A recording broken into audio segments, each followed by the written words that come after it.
Welcome to the February 23rd, 2026 meeting of the Wayzata Planning Commission. I hereby call this meeting to order. My name is Blake Cameron. I am chair of the Wayzata Planning Commission. First on the agenda tonight is roll call. I would note that all commissioners are present except for Commissioner Severson, as well as Director Sharp and City Attorney Schelzel. After that, on the agenda tonight is the approval of tonight's agenda. Does anybody have any questions or proposed changes to the agenda for this evening? No. Hearing none, may I have a motion to approve the agenda as presented? So moved. Thank you, Commissioner Planton. May I have a second? I'll second that. Thank you, Commissioner Van Looy. Further discussion? All those in favor? Aye. Opposed? The ayes have it. The motion passes and the agenda is approved. Next on the agenda tonight is the approval of the consent agenda, which consists of two items, which is the approval of the meeting minutes from February 9th, 2026, our last meeting, and approval of the Planning Commission report and recommendation of denial of subdivision by preliminary plat at 190 Gleason Lake Road and 121 Gleahaven Road. Does anybody have any questions or proposed changes to the consent agenda or wish to pull an item for further discussion? Hearing none, I would note that we were handed an item tonight that will be entered into record. Other than that, motion to approve the meeting minutes and Planning Commission report and recommendation as presented. So moved. Thank you, Commissioner Elg. Second? Second.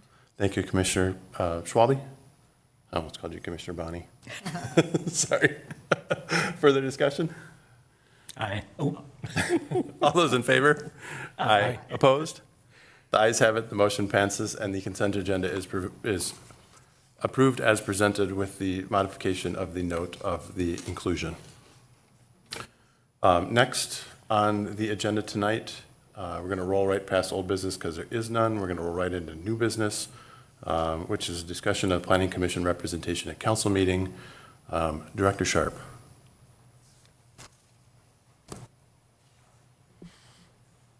Apologies as I scroll through. I meant to look at the page number prior to the meeting. So this before you this evening is an item that we talked about briefly or was brought up as a future item at our annual training session in January of this year. Since my arrival with the City of Wayzata, several planning commissioners have mentioned a potential recommendation for change to the bylaws of the Planning Commission, which requires that a planning commissioner attend all council meetings. We have foregone that for the beginning of this year. I do have a draft schedule included in the packet in case we wish to continue, but I wanted to open it up for additional discussion amongst the planning commissioners on what they would recommend so that you're aware of what the process would be. We would bring forward if there were a formal recommendation for any changes, we would bring that forward for City Council to consider, and ultimately they would be the ultimate deciding body. I have essentially three actions that you could choose this evening, which would be to direct staff for recommended changes that you would have based upon your discussion, direct staff to provide any additional research that you would like or background materials at a future meeting for additional discussion at a later date, or essentially a no action or a null action of the commission does not find that any changes to the bylaws are required. Specifically with the bylaws, it's section 3.6, and I've included all of the bylaws for background so that you were able to peruse them at your leisure, but the 3.6 specifically has planning commission representation at city council meetings. What had occurred in prior discussion at the workshop, albeit light, as it wasn't a topic of significant discussion because that wasn't on our schedule, was does the Planning Commission potentially want to recommend that commissioners, rather than being assigned a council meeting at the beginning of the year and having that representation fluctuate throughout the year, choose 1 to 2 council meetings per year based upon topics that are going forward that are of particular interest or note to the Planning Commission, so that they're able to follow a specific application all the way through. Other items discussed specifically by staff as a recommendation regarding this were that Attendance should likely be in person rather than just digital. While the digital age does provide a great many benefits, there are a lot of things that can be learned from attending in person and seeing how the meeting functions. As an example, we had an intern start today. You will see them attend a planning commission at some point in their tenure here because, well, they can watch the meeting online. There is a completely different feeling, energy to being within the room, and I would express the same type of advice for the planning commissioners as to why we would see at least some attendance in person. With that, I would turn it over to the chair and the commission to have their discussion or direct staff for any additional research or questions. So original intent, I'll just lead us off here. Feel free to jump in. But original intent of what was put together was that commissioners would attend a council meeting and then somehow report back to the commission, correct? The bylaws don't actually include a report back. I do not know if that was an old amendment. I have not found a copy of the bylaws that include something that required a report back. Okay. I do, however, see in past practice that that did occur. Okay. Unsure if that was at one point in the bylaws and was dropped or where that practice came from, but it is clear that that was a past practice, yes. Are you questioning whether or not? Okay, Chair, I have a question for staff. Absolutely. Would the intent still be to have somebody attending, somebody present for every meeting, every council meeting, and one commissioner? Chair, Commissioner Planton, I think that's part of what I'm looking for you to discuss. Okay. I think the intent that I had heard, and I'm trying to paraphrase essentially back, is perhaps planning commissioners didn't need to attend meetings that were light on business items. And perhaps we could try to focus our attendance on items where we felt we gained value from learning on particular topics that may not even be planning commission related, but particular topics coming forward or following specific planning items. Thank you. I would let, It would appear the city attorney would like to weigh in on that as well. Chair and Commissioner, is that okay? Absolutely. Yeah, just, I think the other idea that came out, or concept that we talked about at the workshop that I think is worth recalling is that oftentimes our city council members come from the ranks of the planning commission. I think probably most city council members at one time served on the planning commission. And I know council thinks of it that way sometimes too, like that is valuable experience for people who then go on to serve on council. So I think that's another reason this may be in here. I would echo Director Sharp's comments that as long as I can remember, this bylaw has been in the Planning Commission bylaws as presented. It didn't have anything about reporting or anything like that, although indeed that's what my recollection too, that used to be done. And I think most of that practice predates being able to watch meetings online on demand. And I think that's certainly a changed dynamic. So I think there's the issue of should a planning commission member be at every meeting or should a commissioner be at some of the meetings? Should we try to focus on meetings where there's more substance? Although that'll, I think, will be a challenge because we don't always know what's going to be on an agenda until a cycle or two ahead of time. So if we're scheduling out for the whole year, we may not know. So those, just to add to what Director Sharp said about the considerations for your discussion and direction back to us. so I guess I'd like to clarify number 3 because it seems we're either maybe missing an option or maybe that captures it. But it seems to me an option would be to eliminate section 3.6 altogether, not requiring any attendance at any council meeting. So I don't know if that's what number 3 is supposed to capture as well. Chair, Commissioner Elg, I would say 1 would actually encapsulate that. That would be directing staff to amend the bylaws, because that's what it would require to remove that entire section. Whether that is changing that from must attend every meeting or must attend 1 council meeting a year or 2 meetings a year, or However, the commission sought to direct staff to amend that bylaw, removal, et cetera, all the options for any amendment are intended, from my writing of this, I apologize, to be encapsulated in item 1. 3 would be the bylaws are as they are. We see no need to provide essentially speaking with the city clerk and myself, if you're not recommending that there be an amendment or additional research, then you've reviewed the bylaws and no changes.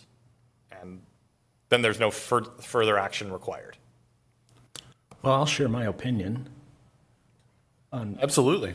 I would recommend eliminating 3.6 altogether and eliminate any requirement of a planning commissioner to attend council meetings. It seems that anyone here can attend anytime they would like. But maybe, for example, tonight's consent agenda has an item I'd love to hear the discussion by the council on, and I will likely attend that meeting. But to pick a meeting would be difficult because somebody might have already picked that meeting. And, I would still go, but I mean, it just doesn't create the coverage that one would expect it to create in that instance. And in terms of a training ground for council, I mean, that to me is up to the individual. If that's some pursuit that they have at some point, it would behoove them to go to council meetings and watch, but I don't think it needs to be a requirement in the bylaws that they do that. I don't deny that there's value in seeing it, but it seems to me that should be a commissioner's choice. I certainly understand your point. Well, I have a question that I wonder if has there been times that the city council has asked during the city council meeting anything from the planning commission member that was there? I don't know the answer to that. Chair and Commissioner, I don't recall that, and I would probably discourage that unless it was the chair being, directed to attend as a representative of the commission to report on something you've looked into, like, say, a potential zoning ordinance amendment, a sort of a legislative policy thing. I think when it comes to an application, I would discourage it because we have such a defined process under the statute and under our code. But I think on matters of policy, having a representative there makes sense, but that could be something we could plan for. So that's a longer answer to your question. I think the answer is no.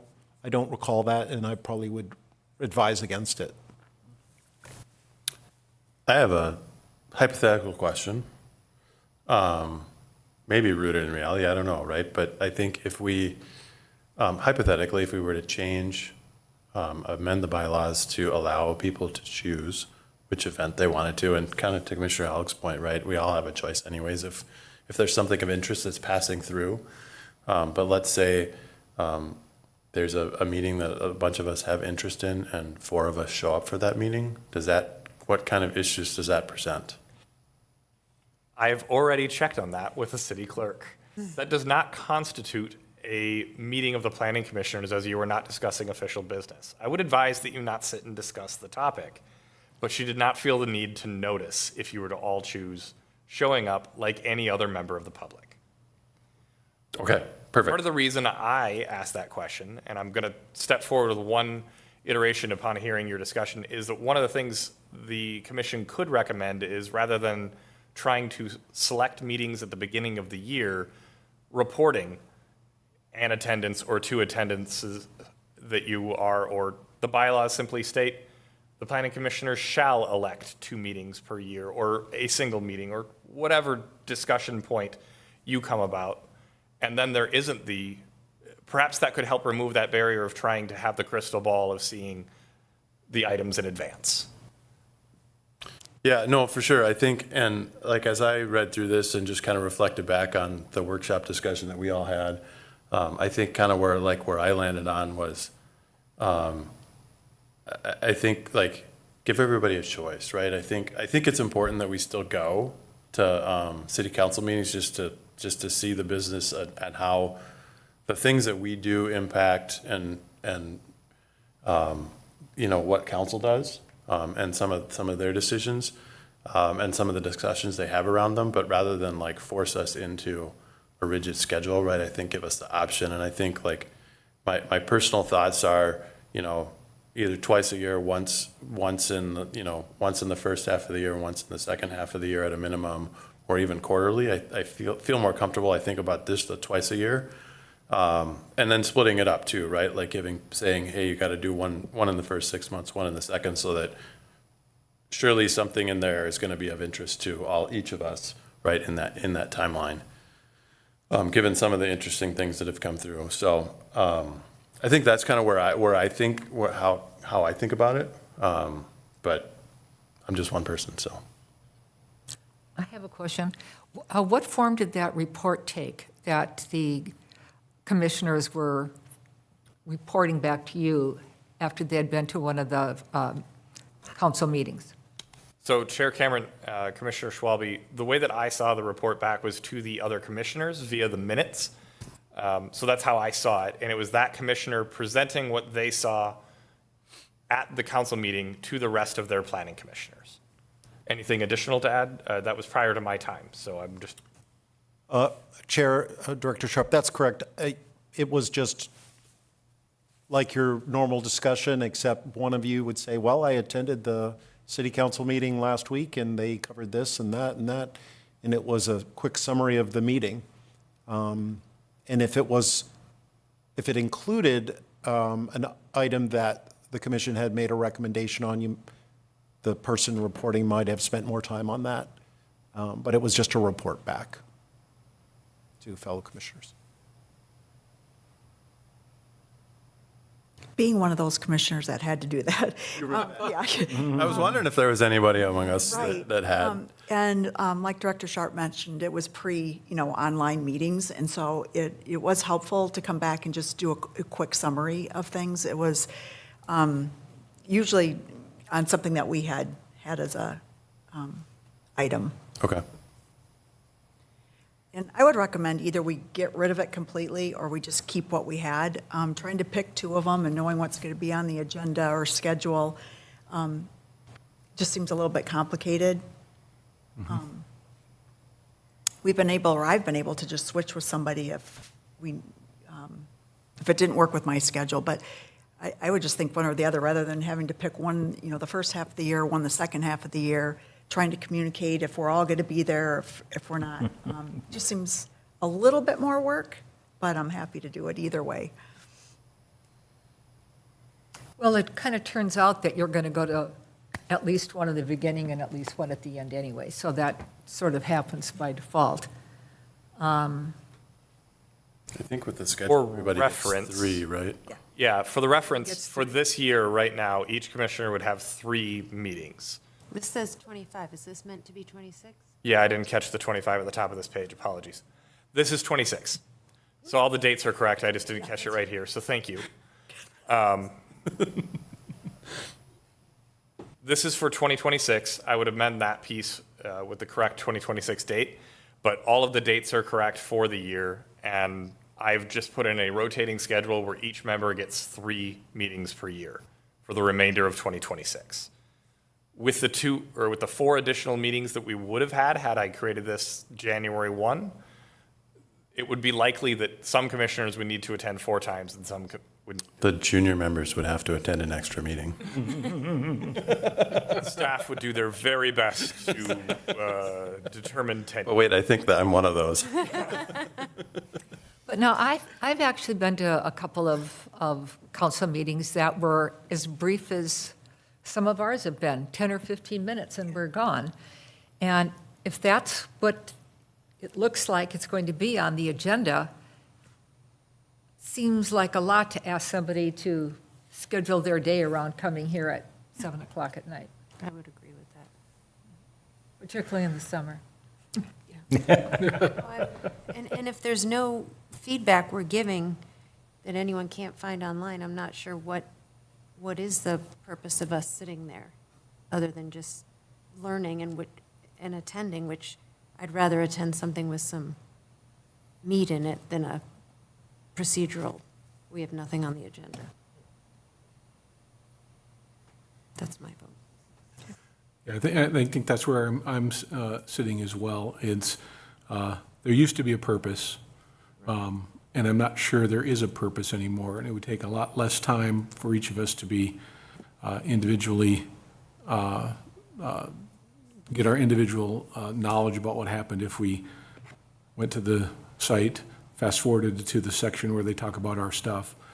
And if you're interested in the budget or the police report, you can listen to that as well. But from my standpoint, I think that following along ourselves probably makes the most sense. So what makes the most sense? Us? I think Eliminate it. I think amending this to no longer have the requirement, and each of the commissioners, if they want to follow along what happens in the city council based on what we've done here, they can do that online. Or go to the Or meeting, in person. Yeah. Or go to the meeting? whatever they like.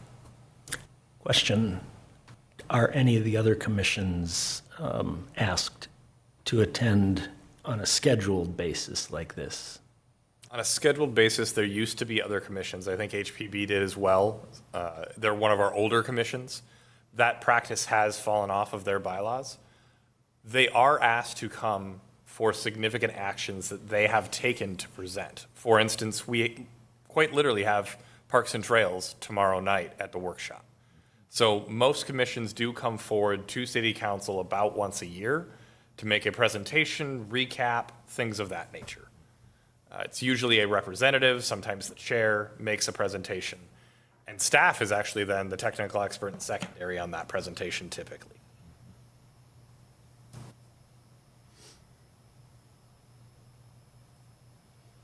Well, I don't know if we can, Go ahead. I mean, there seems to be a growing consensus to eliminate 3.6 altogether. I don't know if we're ready to make a motion to suggest that, or is there some other iteration that people are interested in? I'm similar with Commissioner Plankton, either get rid of it or leave it as is. And to your point, if it's a 15-minute meeting, you drive here at 7, o'clock at night, and I might actually suggest that we change the bylaws to indicate that that each planning commission member is suggested to follow along city council meetings for significant planning commission agenda items, and leave it as a suggestion.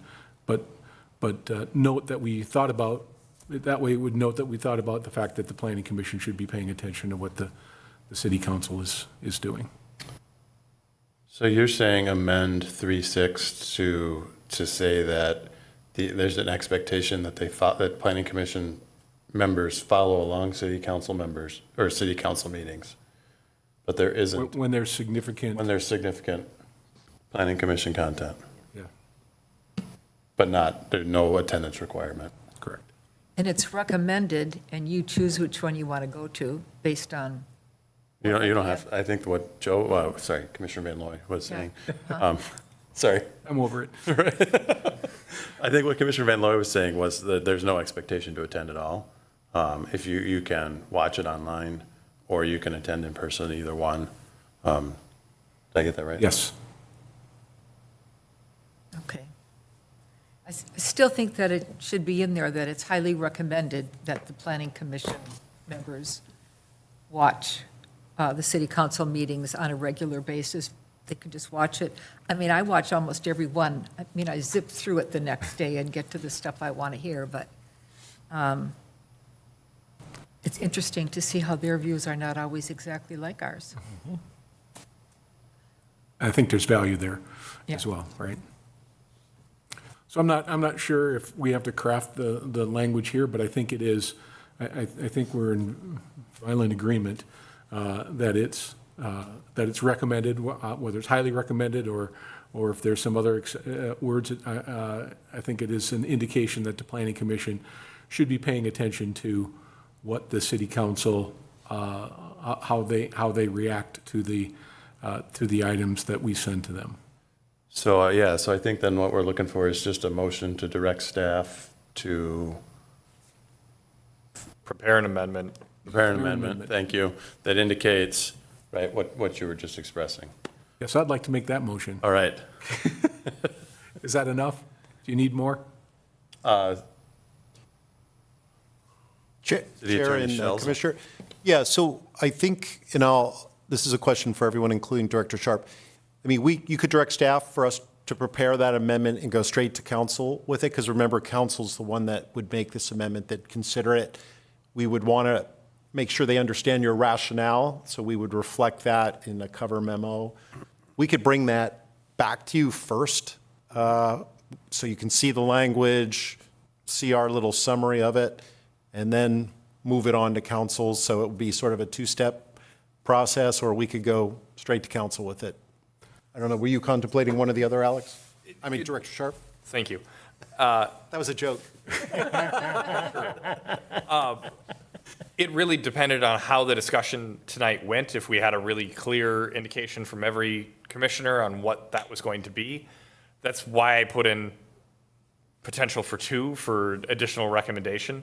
If the language is still a little bit fuzzier and we don't have anything really clear, I think I would recommend a 2-step process where we bring it back before Planning Commission at your next meeting as a potential action item.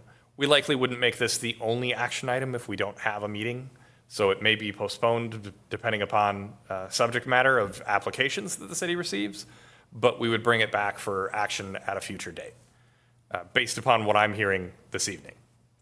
I think that'd be my preference. That would be my suggestion as well. Yeah, okay. Can I just make one more comment? Based on what you said earlier, that there is value to being in the room and seeing what goes on and people who speak and if it gets loud. I think that we all know how that goes. You know, we're up here twice a week, twice a month too. Yeah, twice a month.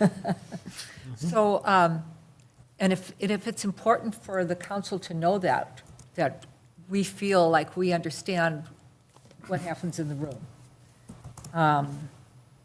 in case that's an issue for them, because it was what you brought up in the beginning as primary reason, that actually we know how it feels to be in the room. And just watching it on TV wouldn't make any difference to me, I'm quite sure. Understood.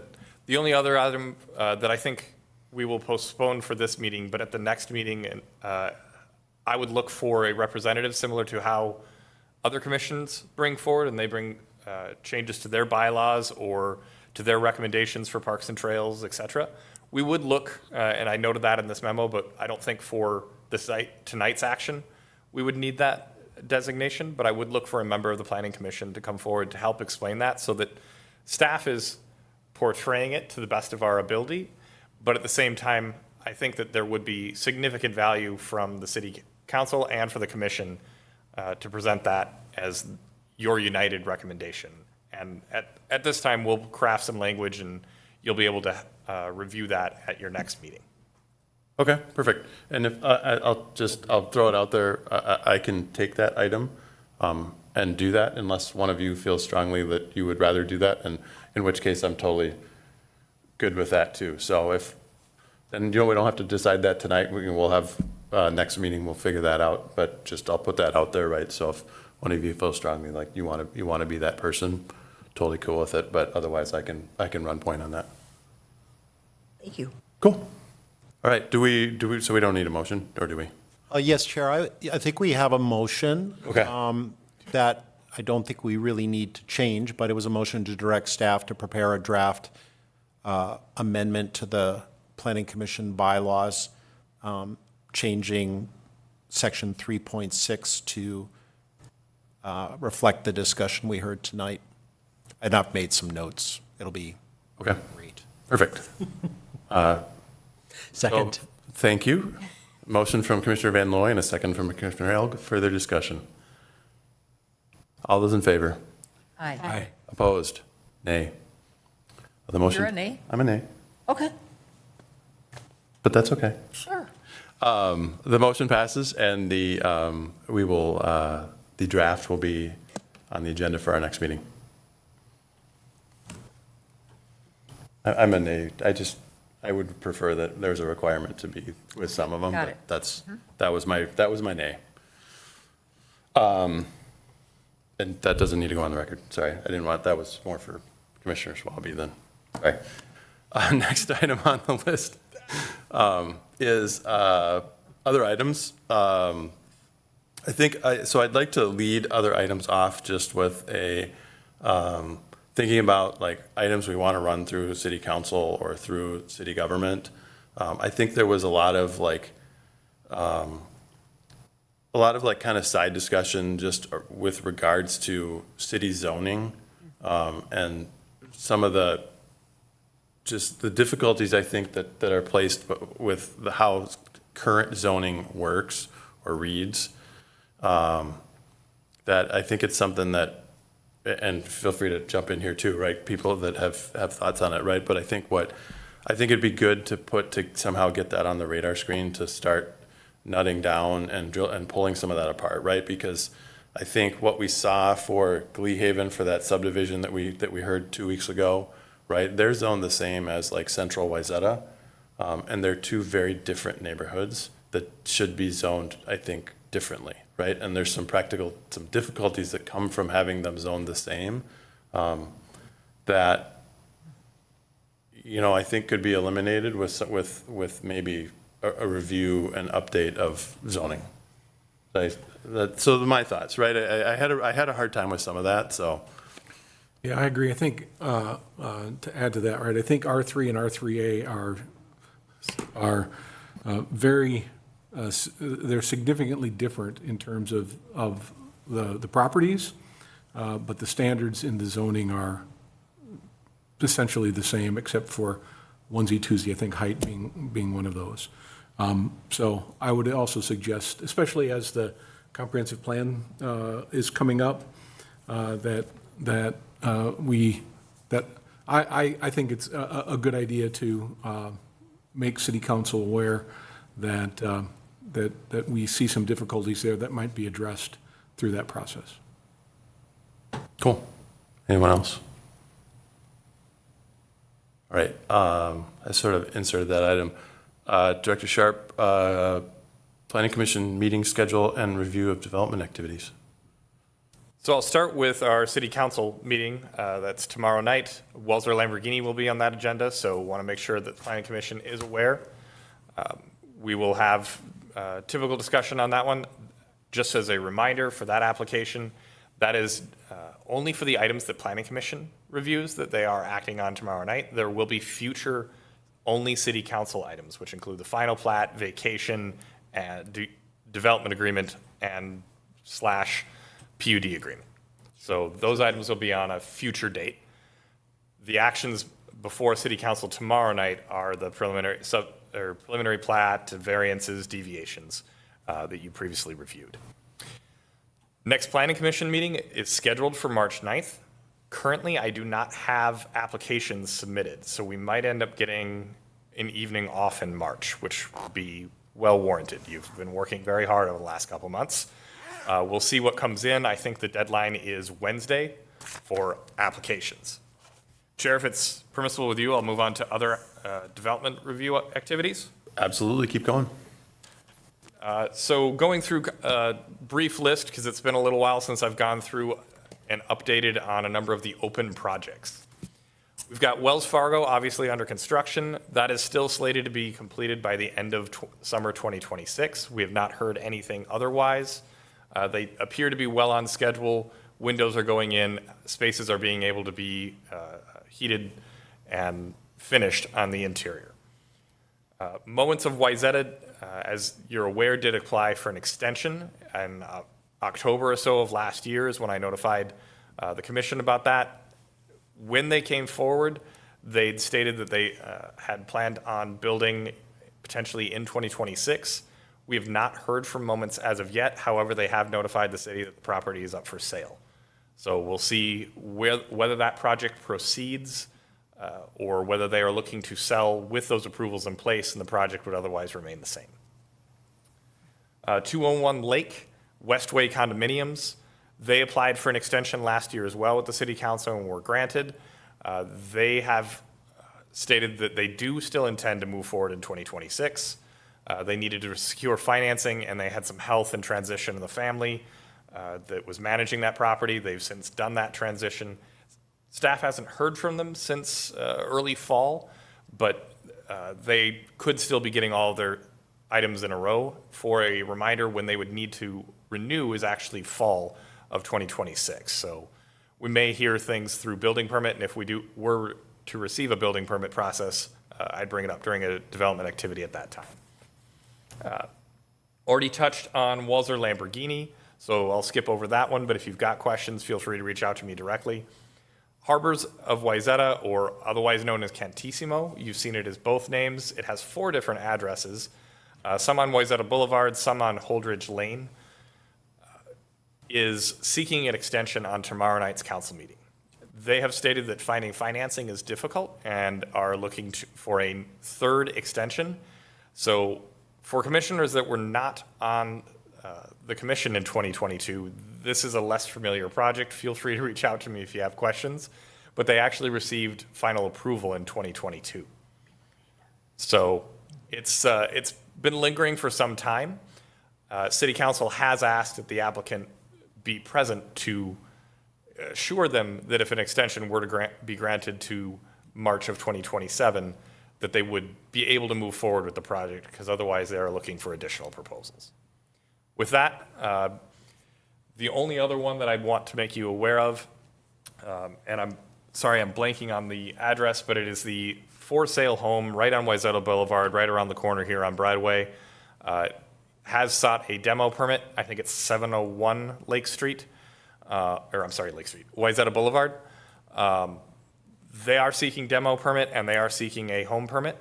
We will be working with that developer, as it is their first time operating within Wayzata, to put together a staging plan with all of the additional traffic we anticipate on Wayzata Boulevard this summer. We could see where this could get difficult because it is a very narrow and tight site. What I will ask is for a little bit of patience. However, at the same time, they aren't allowed to do any street activities. Deliveries must be on site, etc. So as you see something, feel free to report it to us. We're going to need more eyes on the street than just staff. That will be a challenge for them to get right, but we are appreciating that they're wanting to work with us early. What's at that site now? It's a single-family home, and they are proposing a single-family home. Okay. So it would be a demolition of an older home built in the 1950s. How about 200 Lake? Any update there? Sorry. 200 Lake, we are moving through a second stage of litigation where they have sought to appeal the decision made by the courts. However, there is positive outcome as well. They have sought that the city apply for a deed grant to clean up the site, and they have provided the city with, I've not done full review of the plans, which is why I left it out of my update, but they've provided us with preliminary plans that do show compliance with the requirements from City Council of full massing breaks from ground to sky. If the plans are in alignment with what was originally proposed and with City Council conditions, staff would generally advise that the City Council apply for that deed grant on their behalf. So that the commission is aware, how that would proceed is the applicant provides the materials, staff reviews them, updates the application, makes the formal application to deed. If awarded, deed would then supply the funds to the city, and the city would supply the funds to the developer upon completion of the cleanup. The developer is responsible essentially for all of the cleanup, all of the upfront costs, et cetera, and as part of an agreement that would come out of that application would then provide documentation of what had been completed and what had been cleaned up, where it had gone, and what total costs of that cleanup were. What needs to be cleaned up? That was a former railroad storage site, so there is significant inclusion down into the soils of several different chemicals that you cannot essentially put housing on top of. Okay. The only areas that have been slightly remediated are under the footprint of the existing building. And because they are looking at expanding that building footprint and putting housing on it, they have additional requirements for not only the expanded footprint where no cleanup has been completed, but additional vapor barrier requirements for being able to put housing above. Okay. The benefit to the city would be that we would have a remediated site within the community. Right now, there is contamination down to groundwater systems, and so there is definite leaching that is occurring that would be corrected as part of that remediation. How was that discovered? Because, we've been going through this for quite a while with that site. When did we find out that this was going on below the surface? One of the requirements for the project as it came through was, in our code, whenever you're moving through, preliminary plats require it. Walzer has cleanup as well, as an example. They are required to perform an environmental assessment. They don't have to do an entire impact statement unless what they find as part of that assessment warrants the additional study. As they moved through it, additional study was required in order for us to be able to essentially get to the point of being able to issue a building permit. That said, site next to a railroad with a known storage site back in the early 1900s was a clear indication, similar to how where Mulberry's is located. There's a dry cleaner. It's one of those that sets up the, now you need to create or perform an environmental impact statement. Thank you. All right, thank you, Director Sharp. Can I ask a question? When we had our planning commission meeting, you had talked about maybe some retail task force to talk about how retail is worked on Lake Street, if it's just a Medi Spa or a bank open, or is it actual retail? Has anything happened with that? So, Chair Cameron, Commissioner, yes, I have made council aware of that.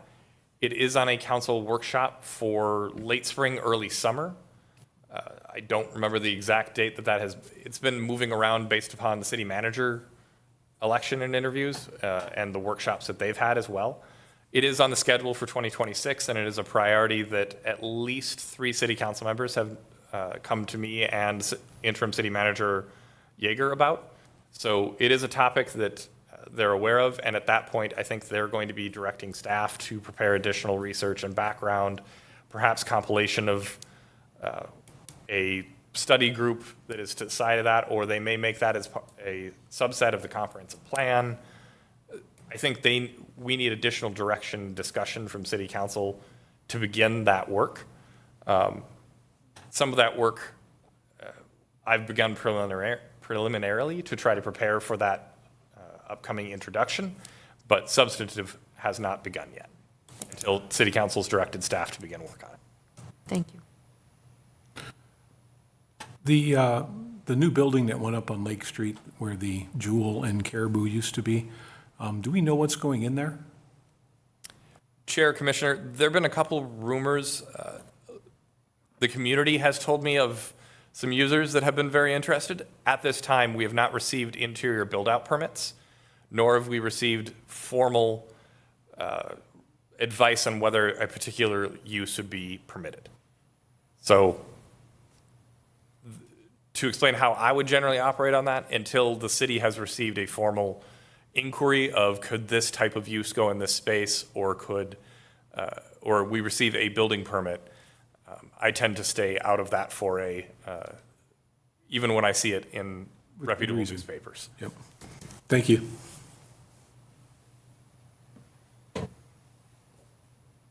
Anything else for staff? Perfect. Well, that concludes the meeting, the items on tonight's agenda. Motion to adjourn. So moved? Thank you, Commissioner Van Lye, second. Second. Thank you, Commissioner Schwalbe. Further discussion? All those in favor? Aye. Opposed? The ayes have it, the motion passes, and the meeting of the February 23rd, 2026 Wayzata Planning Commission is hereby adjourned.